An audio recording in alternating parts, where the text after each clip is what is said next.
ப்ராப்ளமில் இருக்கிற விமன்லாம் சேர்ந்தா என்ன பேசுவாங்கன்னு நினைக்கிறீங்க? ப்ராப்ளமை சால்வ் பண்ணுறதுக்கு ஐடியா கொடுப்பாங்கன்னு நினைக்கிறீங்களா?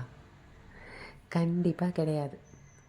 அந்த குரூப்பில் இருக்கிற யாருக்குமே அதை எப்படி சால்வ் பண்ணணுன்னு பாதி நேரம் தெரியாது. நம்மளை பற்றி நம்மளே இவ்வளோ மட்டமாக கிரிட்டிசைஸ் பண்ணிப்போமாங்கிறதே அன்றைக்கி தான் நமக்கு தெரியும். அண்ட் சாரி, அன்றைக்கி மட்டும் யார் மாட்டுறாங்களோ அந்த டாபிக் ஆஃப் டிஸ்கஷனில் அவங்க காலி. ஒரு வழி பண்ணிடுவோம் அவங்கள பேசி பேசி பேசி. நமக்கு நல்லா தெரியும் we are not here to solve the problem. ஆனால் அப்படி இருந்தும் ஏன் பேசுகிறோம்? ஏன்னா பேசி பேசி பேசி அந்த வலி கம்மியாகிற வரைக்கும் அதை பற்றி பேசுகிறது தான் நமக்கு இருக்கிற ஒரே ஆப்ஷன். யா, உங்களுக்கும் அந்த மாதிரி ஃப்ரெண்ட்ஸ் இருந்தால் ஃபோன் போட்டு வர சொல்லுங்கள். This is walkie talkie with Miyagi.